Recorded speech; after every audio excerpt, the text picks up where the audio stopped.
Eddie, it's not a funny joke when it's at the expense of your poor old broken down grandfather. Thank you, Vernon. Eddie, you're getting off very easy. Why, back in the old country, if I had done something like this, my father would have bit my head off. Gee, I'm sorry.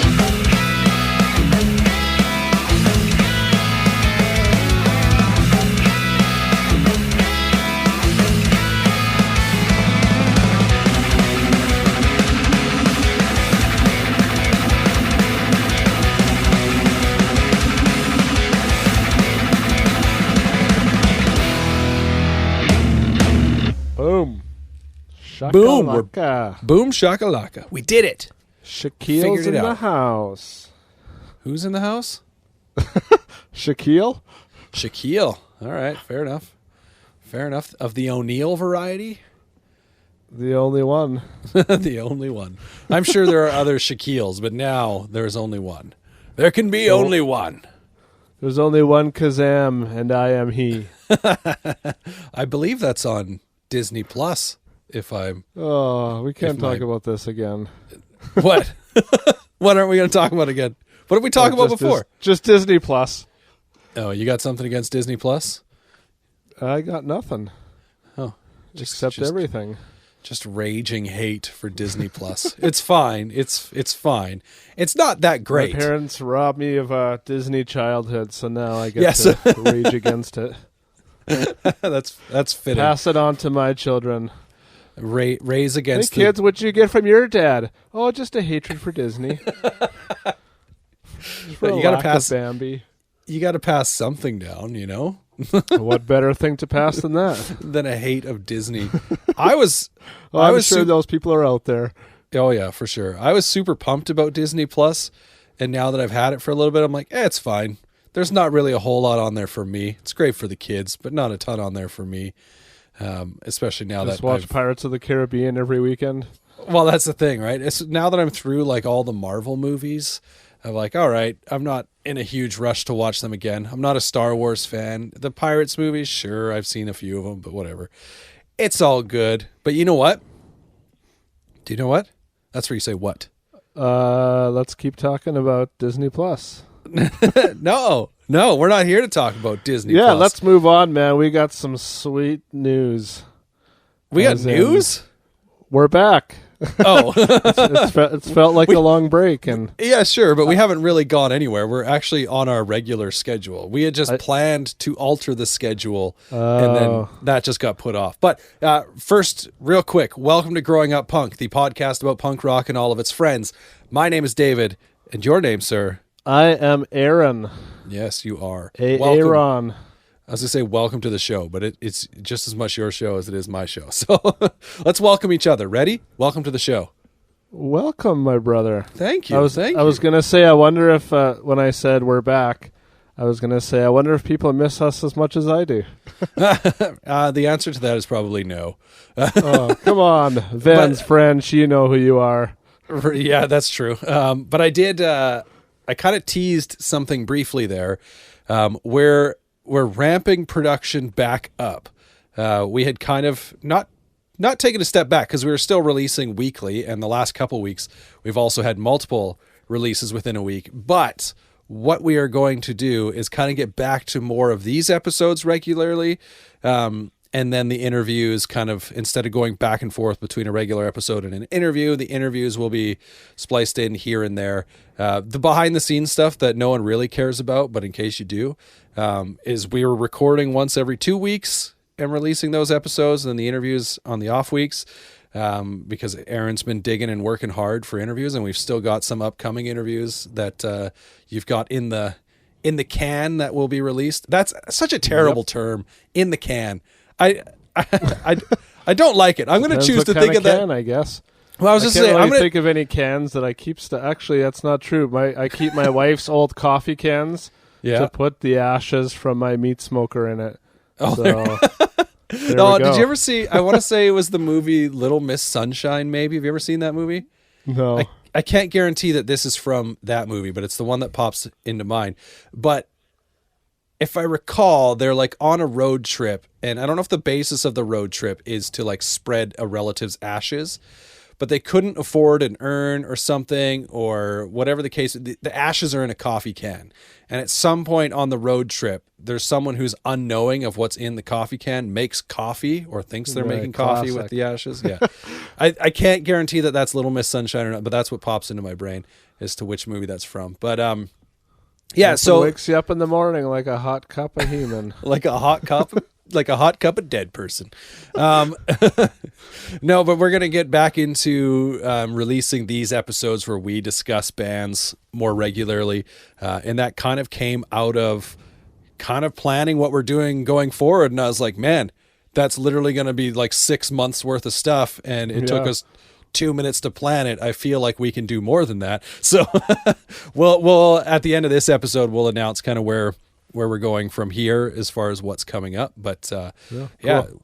We'll continue the reviews, which or at least as much as I can. They're fun to do. You'll continue doing the interviews. The views will continue. That doesn't make sense. We should call our show The Views. I feel like that's a show. Well, I mean, the singular, The View, is definitely a show. It's in my top 10. Oh boy.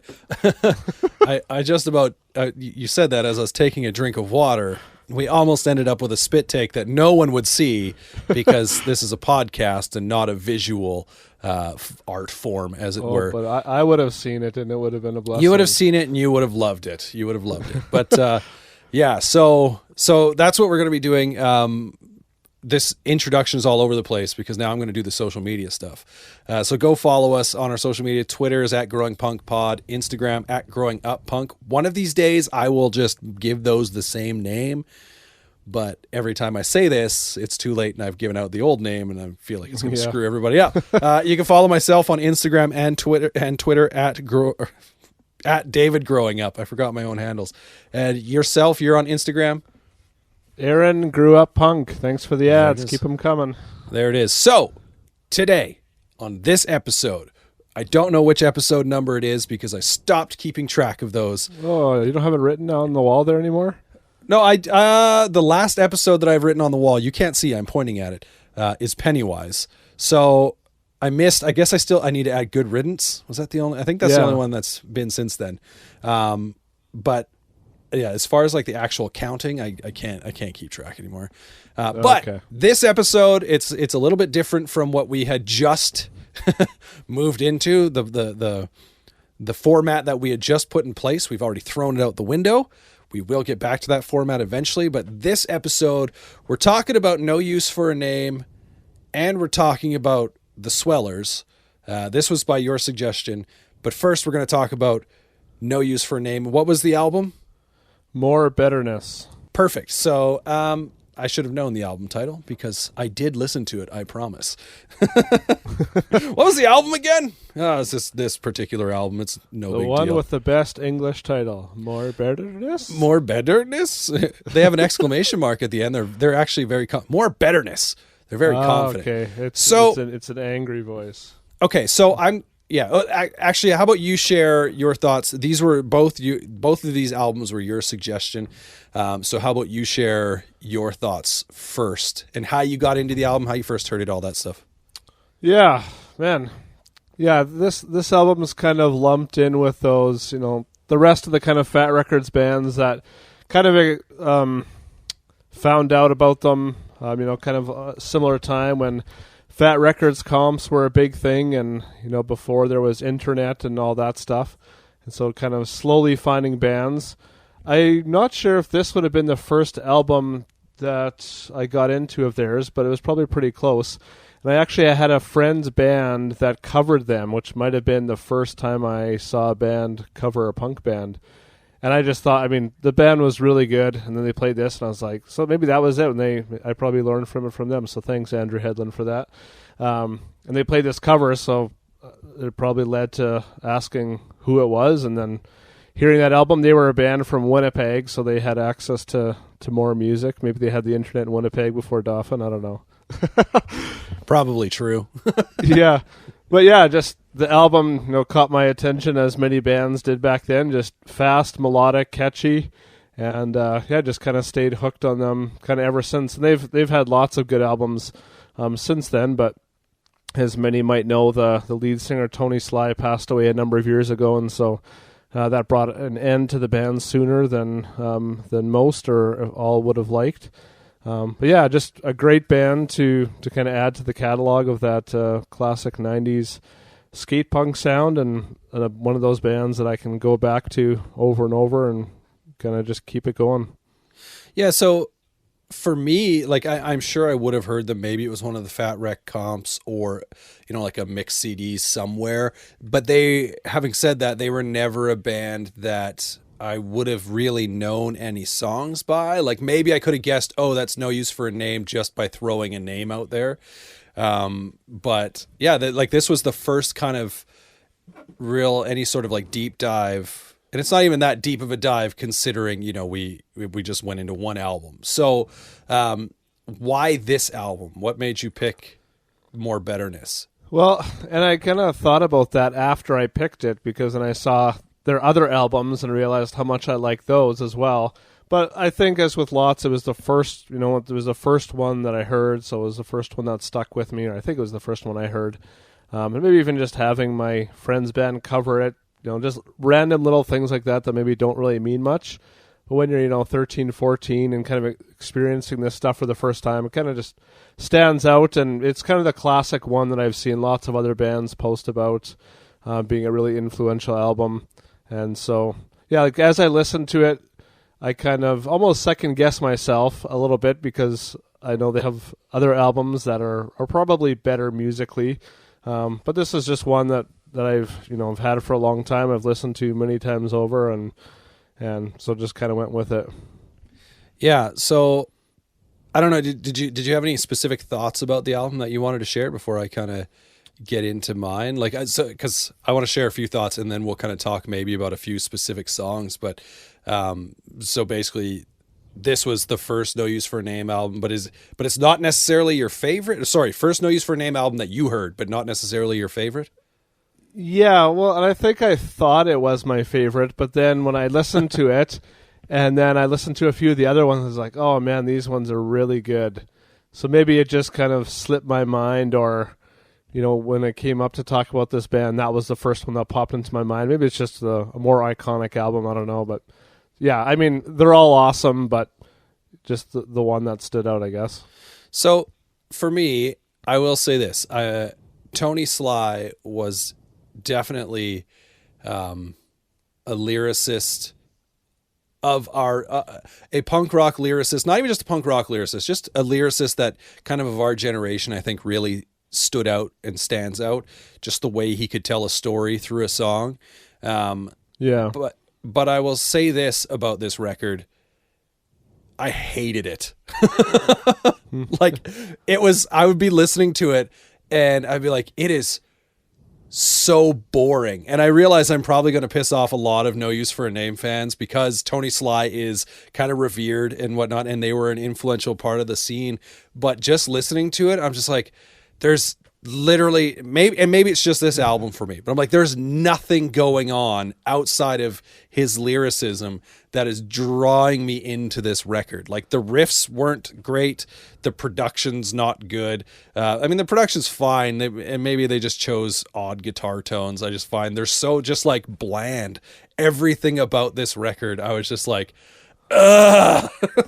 And when we were I thought of that as I was listening. I was like, you know what? So kind of going back to, maybe it was in my mind, a better album than I remembered. 'Cause, I mean, I've listened to it fairly regularly, but yeah, I thought the same. As I was listening, I was like, okay, this is, there's not really any lead guitar parts. It's fairly basic, not as exciting as maybe some of the other bands of that era. But yeah, the lyrics definitely Tony was known for. And I think it was just like, I've seen lots of, things about the melodies. Maybe it wasn't the greatest song structures or most exciting, but just had really good melodies. But I definitely thought of you, and also kind of reminded myself, okay, this isn't as exciting as I thought. But I would encourage you to go and listen to some of their later releases after that. Like, they're similar, but I would say they do get better.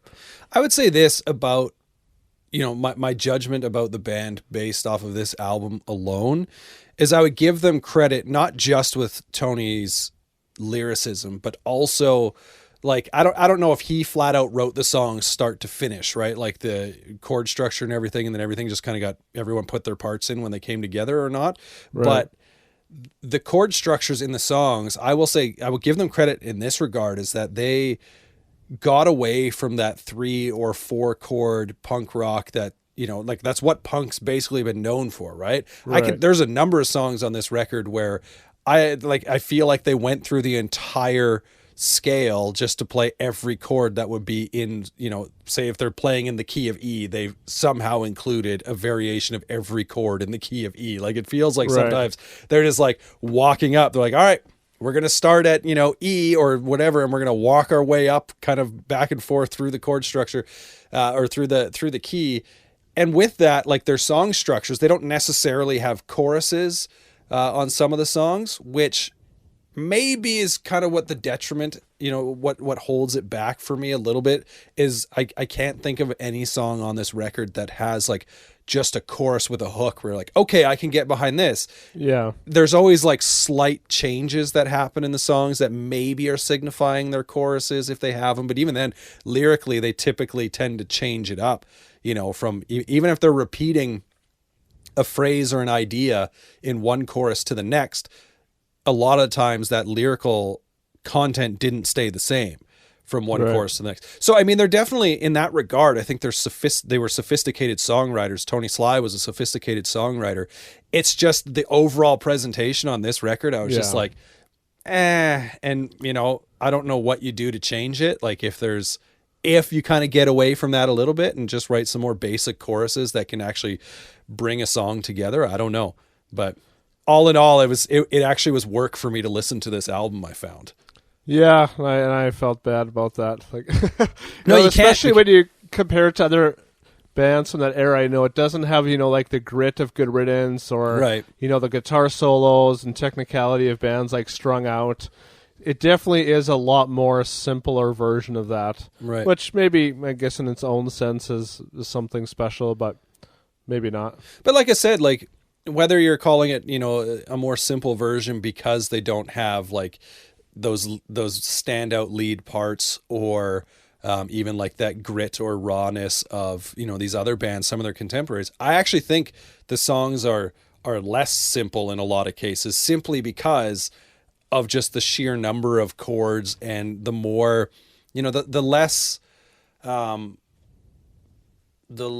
of like standard melodies, maybe. I don't know if that's the right word, but I mean the standout on this record for sure is Tony Sly's songwriting. And there were a few kind of instances where I was like, oh, that's kind of cool, because he sort of on this record, there's a few times where he kind of dives into like parent-child relationships, but like from different viewpoints. Like I know, there's a song on here where, it seems like it's about, I think I'm trying to remember if it's about a boy and his dad has left, or like there's just different, sort of like parental relationship things going on. There's a song written from the perspective of a child who's feeling unloved. And I couldn't tell if it was just like feeling neglected at home, or if this child was actually, if it was more pinpointed and saying like, like he grew up in the foster system sort of thing and just never felt like he had a family type thing, and how that affected him growing up and how kids viewed him.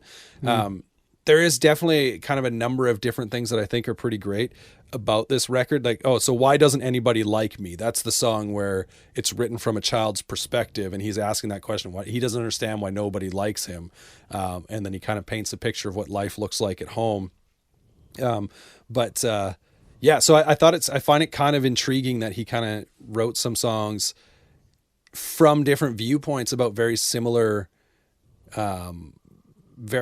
circumstances and stories. I almost would have preferred if like that was just the album, like taking a look at things like that. But there is one song on this album that I skipped every time it came on. After the very first time I wonder if you can guess. After the very first time I listened to it, I decided I'm not going to listen to it again. In fact, my daughter was in the car with me. I was driving her to school, and this song came on. And when it was over, she said, "Don't ever play that song ever again." And I said, Wow. I agree. Can you guess what song it is? Oh, well, I don't have the song titles in front of me. It's going to make it difficult. Is it something later on in the album? Yes. Let's I see feel if I like can. later in the album there was a few songs that I was like, oh, I don't really remember this song, and I don't really love it. Specifically, it's track 7, so it's actually right in the middle of the album. Okay, I can't remember what that one's called. I'll give them credit here. It's not their song; it's a cover song, but it's "Fairy Tale of New York." Oh, is that like Christmas one? Yeah, or whatever? yeah, Okay. yeah. I didn't realize that was a cover song. I've Yeah, it's actually always kind of liked that one just because every Uh, time I listen to it, I'm like, this is such a weird song. So it's originally by the Pogues, and maybe like if I'm listening to it at okay. the right time of year, I'm a little more open to it. But when we started listening to this album, we were just coming off of Christmas, and I was like, I'm done with Christmas music. So any like mention of Christmas, I'm like, I also find it weird when bands mention Christmas on like a non-Christmas normal. album. Yeah, so like Right. this song, or even like a song I do like and an album I love, Jimmy Eat World, on their album Clarity, they have a song called 12/23/95 in which he says Merry Christmas in it, right? Like I Yeah, picture that song a little differently though, in like kind of a story setting sort of thing. But I mean, this song, it is neat, like it in the sense that it tells a very clear story from start to finish, but it's just terrible in like I can't. And again, I'm probably offending people who are like, no, that's an all-time classic. I'm like, I'm sorry, but it's not good. I do remember that one standing out when I was a teenager listening to this, because there is something about it where it's like, that sounds a little bit different than the rest of the songs. The lyrics are kind of goofy. Yeah. It's like, I wonder what this is about, but I mean, I had no context to know what it was, so I just went with it. Yeah.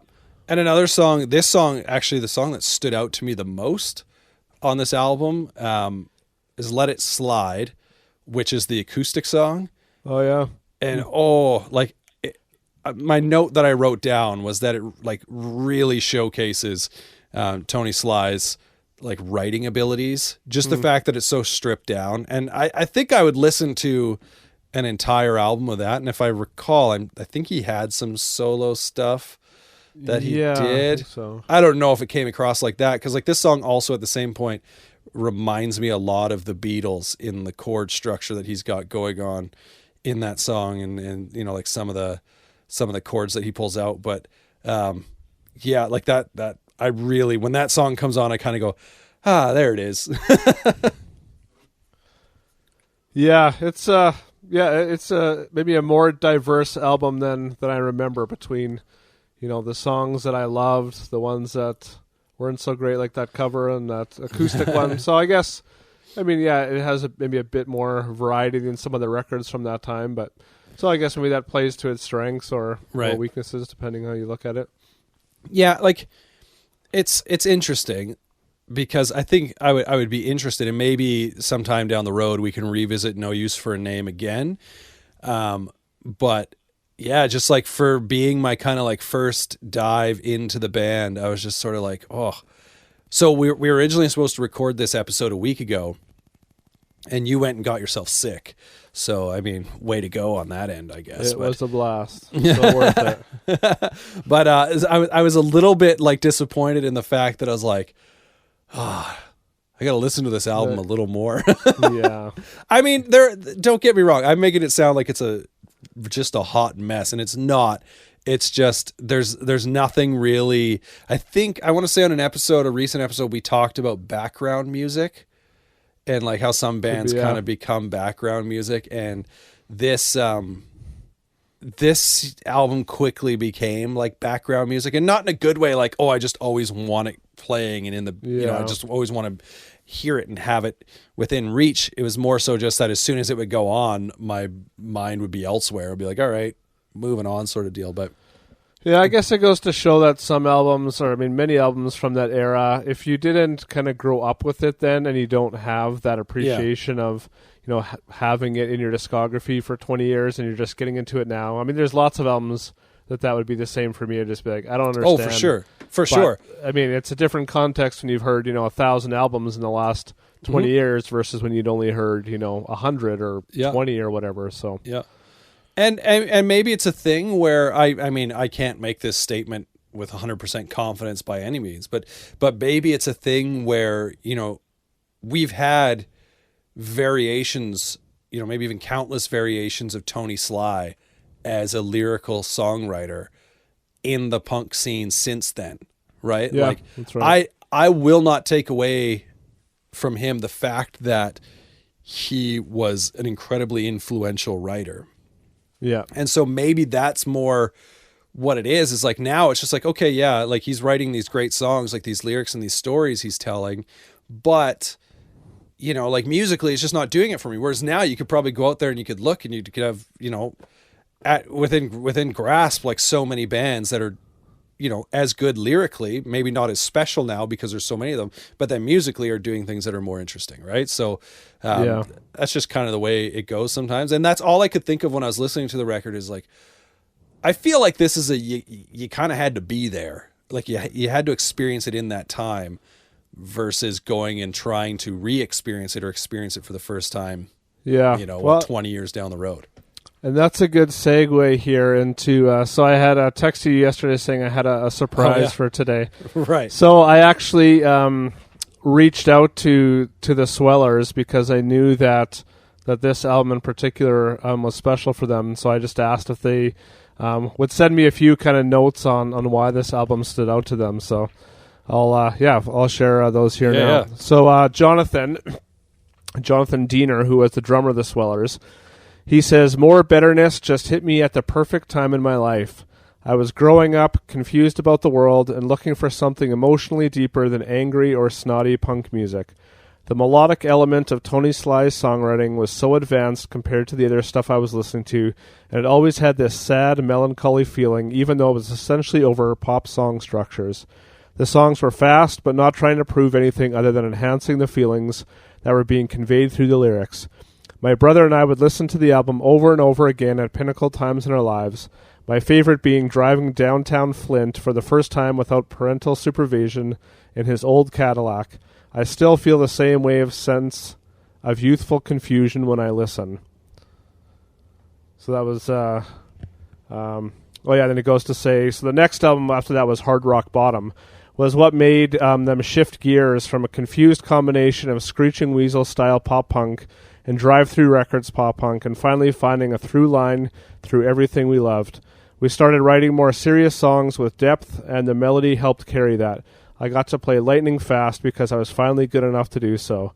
We went to go see NUFAN open up for Sum 41, who we didn't care for, and after their set we talked to the drummer Rory, and it changed my life. He was so nice and cool, and at the time I didn't realize they weren't rock gods. They were just a band trying to stay afloat. They've always meant a lot to me. Tony's passing really hit us hard, and when we toured with Strung Out, we did a NUFAN cover with them every night. It was surreal and wonderful. So it is cool kind of just hearing someone else's perspective of being, growing up angsty punk at that time and seeing how a record like this affected someone at that time versus, like you said it now. So well, and he pointed out like all of the things that I think I appreciate about this record in the fact that like Tony's lyrical ability and kind of the advanced song structure, melody sort of stuff that was beyond sort of what other bands were doing. I just think, I missed the boat on it being able to attach to it. He talks about like in his, just like a youthful confusion sort of thing, trying to figure things out. Right. And sort of the melancholy vibe that sort of is attached to that album. And I think for sure I can appreciate all of those things. And, it could very well be a record that grows over time.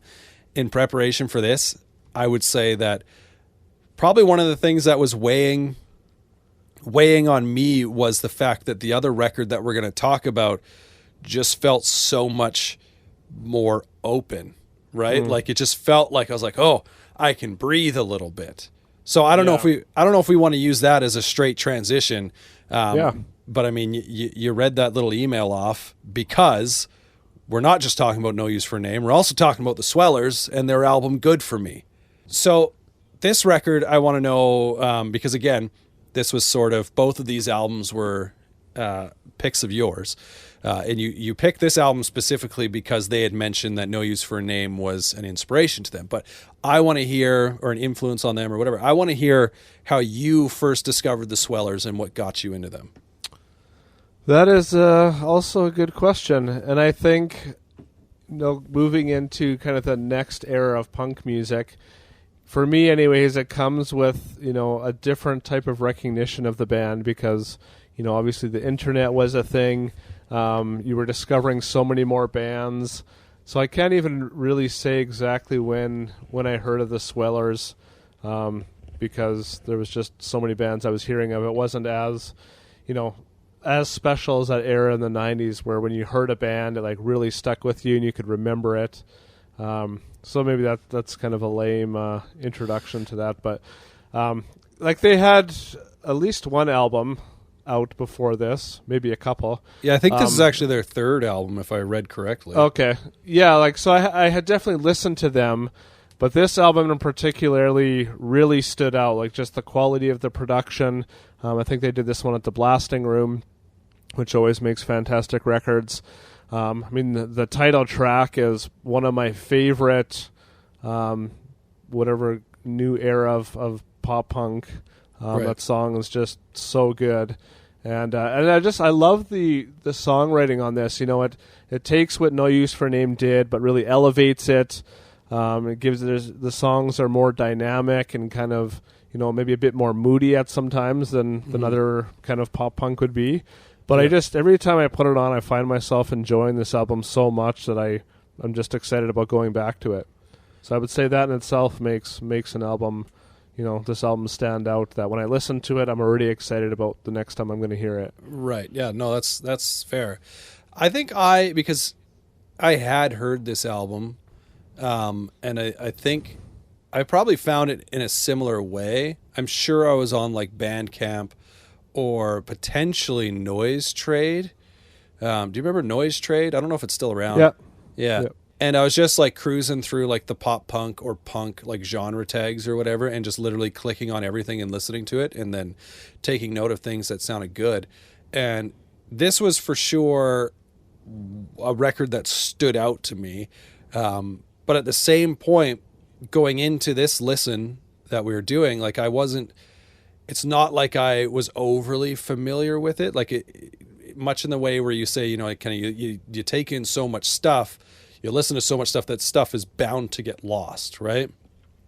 And this was just one of those records and one of those bands that, for me, kind of got lost. And, I can't pinpoint what it got replaced by any means, but it was also at a time where I wasn't super into, I've been into punk and pop punk and stuff since, like middle school type thing.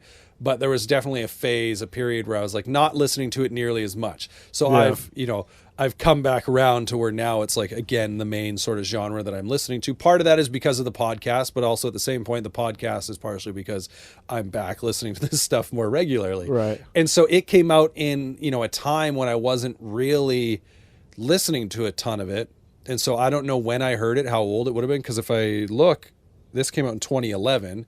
So, it had been out for probably a few years by the time I actually heard it, but right. Yeah, it does. That could have been for me too. Yeah, and so it is interesting because it reminds me of a band that that I discovered in a similar way, and it's driving me crazy.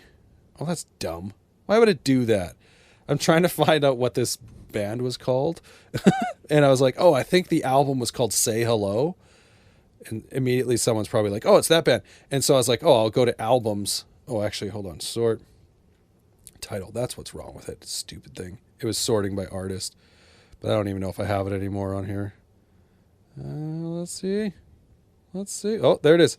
Born Without Bones. But I definitely discovered Born Without Bones on again, it was either Bandcamp or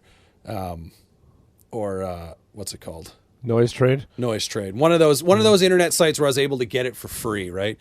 But yeah, let's get into this record a little bit, because I kind of teased a little bit by saying, like, the one thing that weighed against No Use for a Name for me in this particular case is that I was enjoying this album so much more. Yeah.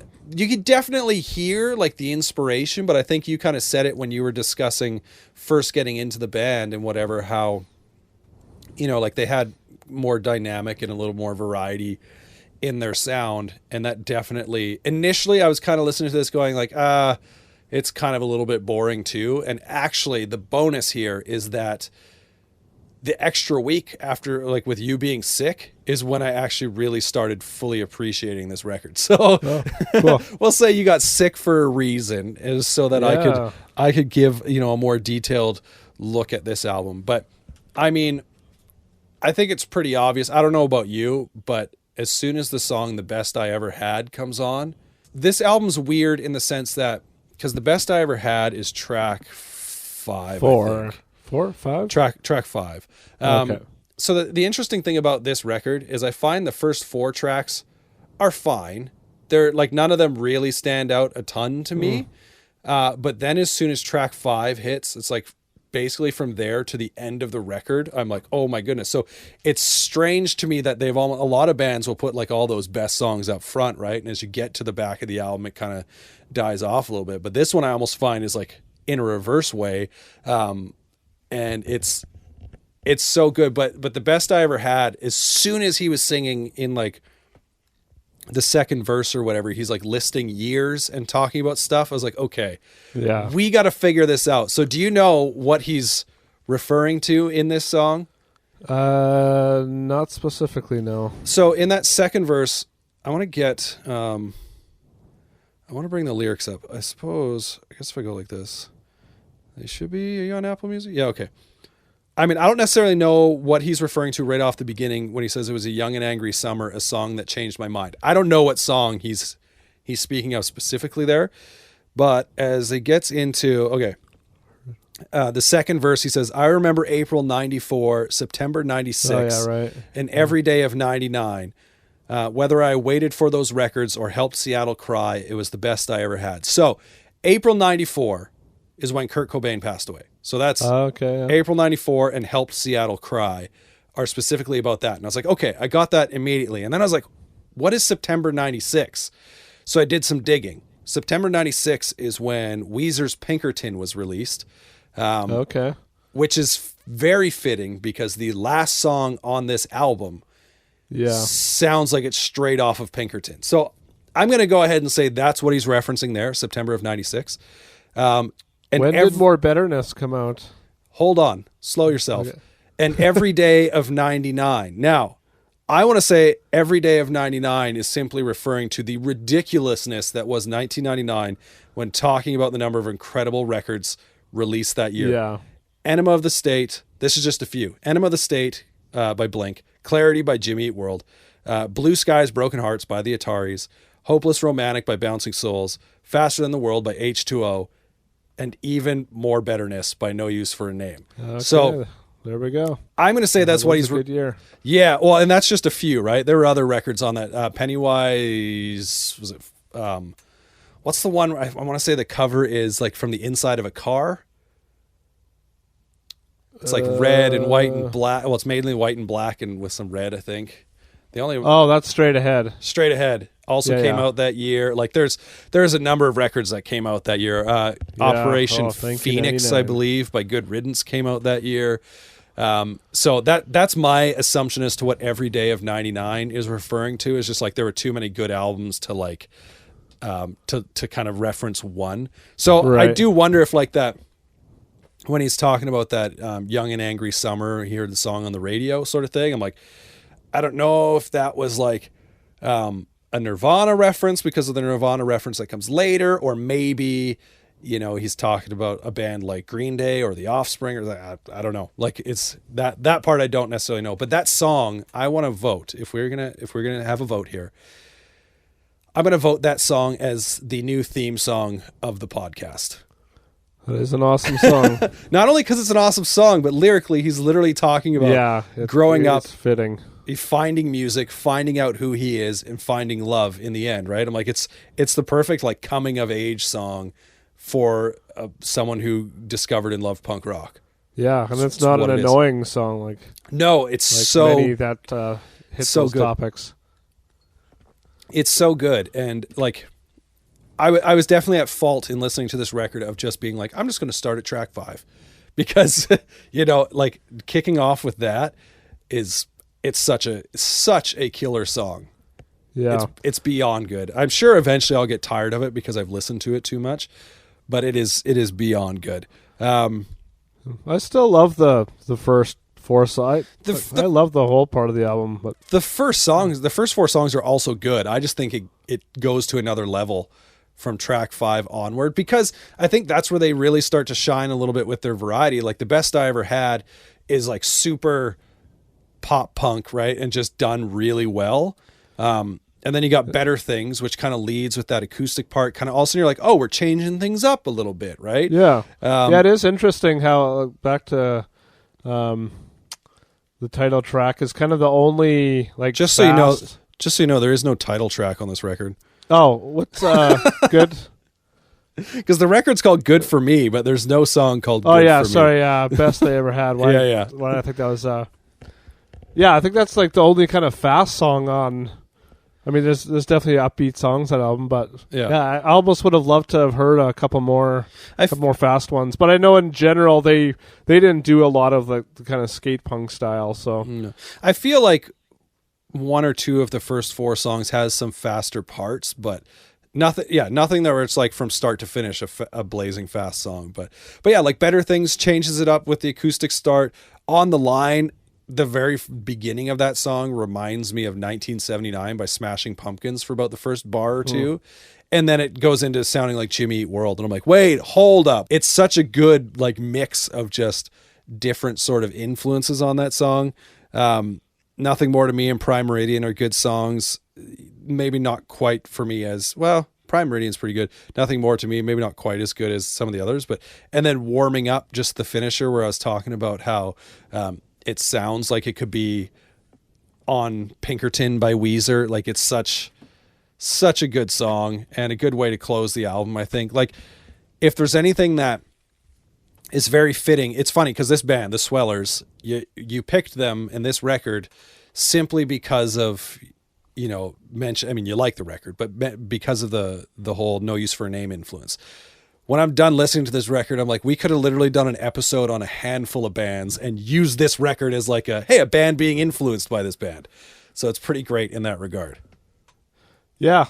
I mean, I'm sure there was other influence as well, but just because I remember seeing that direct correlation, I thought it would be cool to kind of compare and just, you know, and there's quite, I mean, you said 2011 from 99, so there's, you know, a decent amount of years in there too. Mm-hmm. Yeah. And I mean, they a little bit remind me and fit into a mold that kind of reminds me of like earlier Gaslight Anthem sort of stuff where like the punk influences are definitely there. But they would definitely lean more on those punk influences than the Gaslight Anthem did, but just like also being able to hear these like really well written songs, because I will say that about the Swellers is they, if you want to say that influence comes from Tony Sly, sure, like they're excellent at their craft at writing songs, and it's just for me, it was totally like a breath of fresh air, kind of going from, and maybe it was that melancholy feel that he described over More Betterness that was like, okay, like it kind of leaves me dragging a little bit, and then this just totally picks me back up. But I don't know. Yeah, and they were one of those bands that never kind of got the same recognition as a lot of other ones, maybe just because their songwriting was a bit more complex, so maybe it wasn't as like easy on the ears as like Blink and stuff, or, you know, mainstream kind of crowd. But I mean, and I never did say that. I never did get to see either of these bands live, unfortunately. So that's also a bummer. Yeah, I'm curious to know what was released that year that they were maybe competing with. Let's see, if we go here. Oh, okay. Yeah, that's fair. Oh yeah, I can see why they maybe got left behind a little bit. So that year we had Suburbia by the Wonder Years. Also had Under Soil and Dirt by The Story So Far. Gospel by Fireworks. Neighborhoods by Blink-182. There's the Swellers, Good For Me. There were definitely some bands I think that had like as that kind of like early 2010s pop punk scene was starting to like gain some steam. I think there were definitely some records that came out that year that are kind of like pinnacles for that scene, and they may possibly have one of the better, if not the best, of those kind of like lists that I just said there. In my eyes, I do know that some of the, obviously like The Story So Far and the Wonder Years went on to be monstrous in that scene, right? Like, yeah. And I wonder how much of that had to do with location. You know, a pop punk band from Michigan is probably not going to get, you know, just based on, you know, geography, which is kind of dumb, but you know, because there's so many bands, you know, blowing up in California and whatever, that maybe they just kind of got lost in that, or maybe they were going for something totally different. Yeah, because like the Wonder Years are from Philly. Where are The Story So Far from? That's my question. I feel like they're from... I think they're actually from California. Yeah. Because like their, I believe their like social media handles is The Story So Far CA, which... okay. Yeah, from Walnut Creek, California. Okay, and then where was... what did I say? What were some of the other ones? Oh, Fireworks. Fireworks. Yeah. Did you ever listen to them? I never loved them. They're an interesting. Really stood out to me. Yeah, they're an interesting band. Fireworks bang. I mean, that's actually an accurate Google. Fireworks do bang. Okay, hold on. Where's Fireworks from? Oh, hilarious! I'll give you one guess where Fireworks is from. Michigan. Are they? Wow, there you go. Yeah, but they are also. They're also a band like with Fireworks that I've only listened to them a little bit. I think they had this whole thing where they sort of disbanded before having the opportunity to get really big or like water themselves down, sort of thing. But I think they're back together now. Actually, people like them for their lyrics. That's cool. I could never really get into them because of production wise. I couldn't get behind it too much, but yeah, this record by the Swellers is fantastic.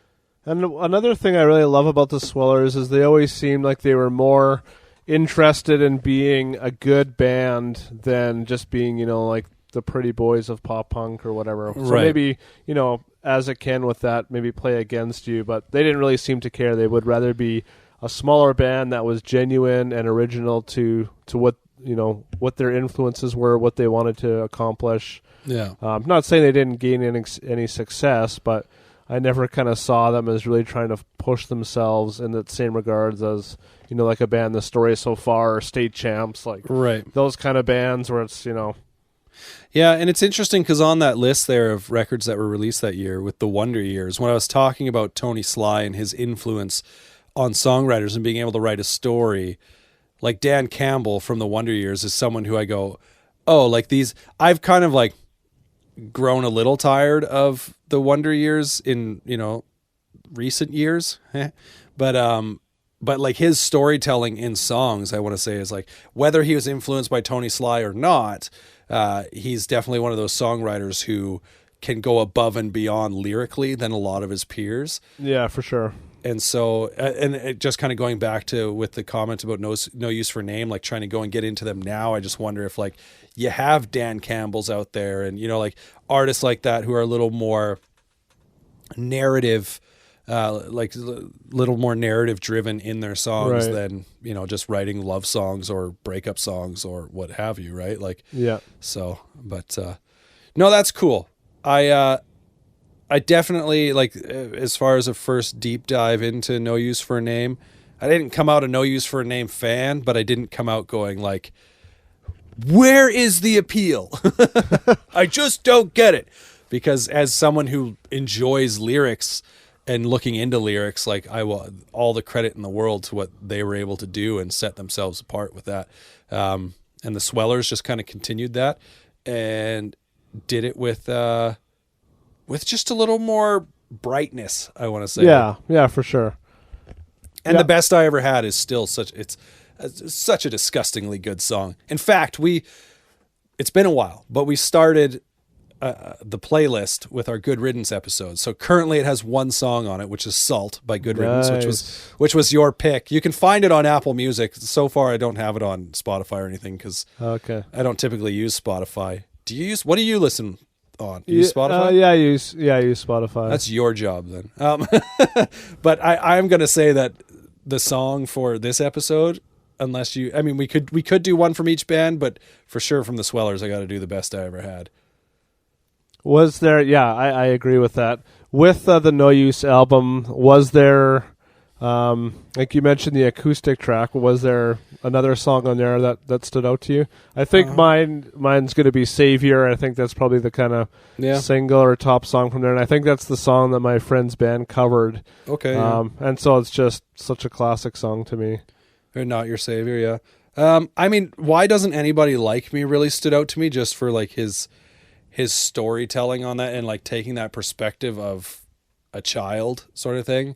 I thought was really interesting, but Not Your Savior was actually one of his like lyrically one of his songs where I was a little less interested because I'm like, it's just a song about, someone who's always ragging on you sort of thing, like, or sucking the life out of you type thing. And you're just like, look, it's not up, just back off sort of deal. Right.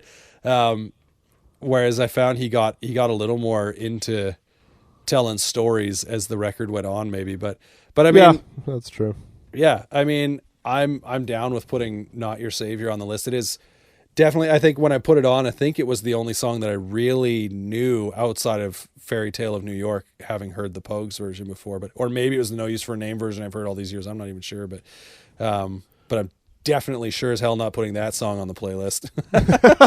Yeah, I've got, if I can share another, so I've got another little write-up from Nick, who was the main, I think, songwriter, guitar player, singer.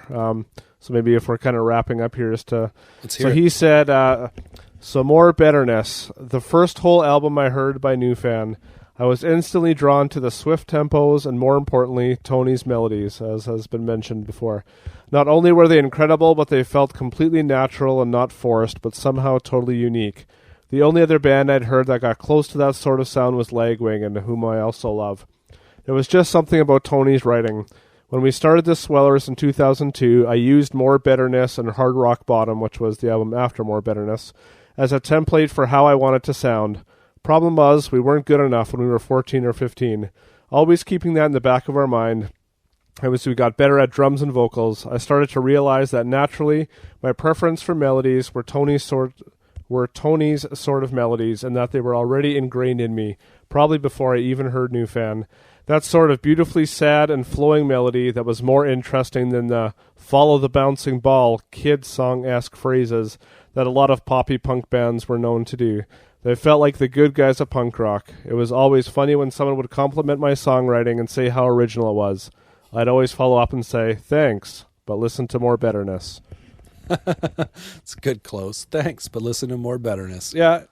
No, it's cool. It's funny because through this discussion, it makes me want to go back and listen to it. But I think I need to separate myself a little bit from it. But I think that'll wrap up the Swellers and No Use for a Name. But we got to talk about what's coming up next, because what's coming up next is going to kind of set off a little bit of a series. I don't know if we want to give away exactly what the series is that we're going to be doing. New metal. Oh man, have I got a story for you? No. Randy River Jeans, here we come. Say that again. Randy River Jeans. What the heck is that? What? Yeah. Oh, Randy River Jeans. Oh, sorry. Yeah. I thought you were like referencing some band or some singer. I was like, what are you talking about? Oh, yes, Randy River, the clothing the band store. I want to start. That's the bit, Randy River Jeans. Wasn't there a band called Mum Jeans? Why can't I be Randy River Jeans? That's the denim fair. Tour with Mum Jeans. Oh, I like it. No, okay. Starring my dad, who always wears a denim shirt. So this next episode that we're going to get into that has nothing to do with clothing, actually, is almost a rehash of an episode we did in our past life, because we're going to cover a band that we did cover a band. And I think when we covered this band, we just talked about 2 specific albums, unless we actually somewhat talked about their whole discography, and I just don't remember it. But it's going to launch a series of, I think we decided 2 more episodes after that. So it's a 3-episode series in total. Yeah, I think so, yeah.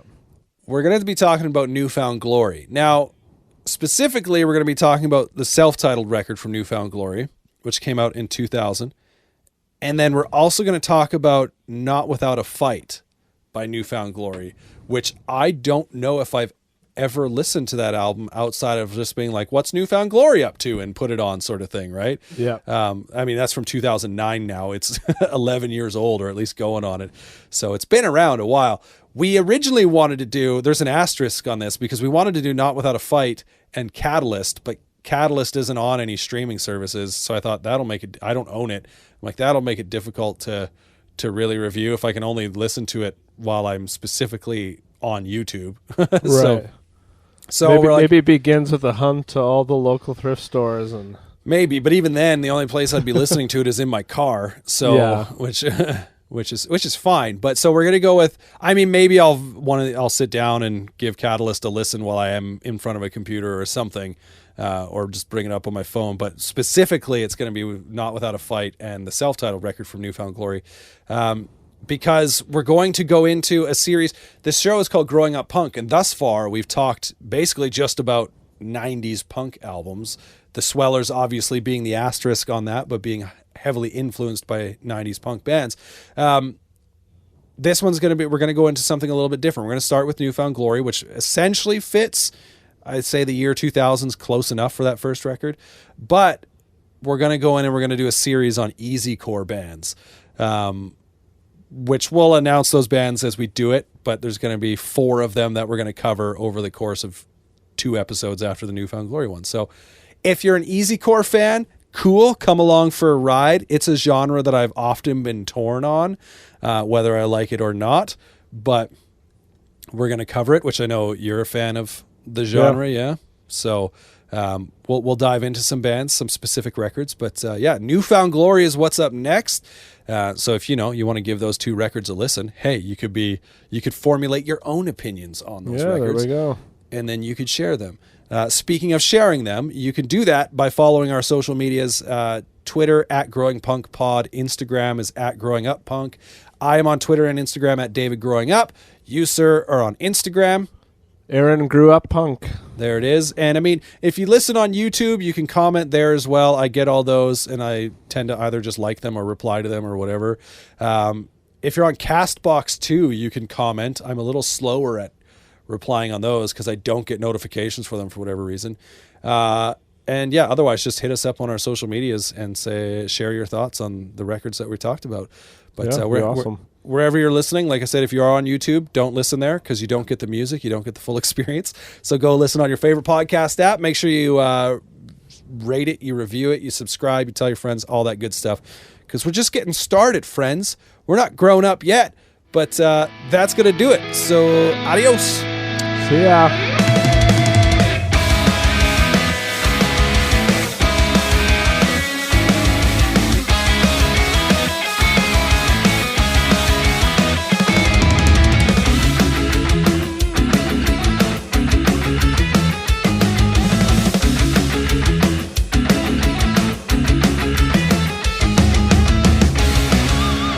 I want you to remember one thing.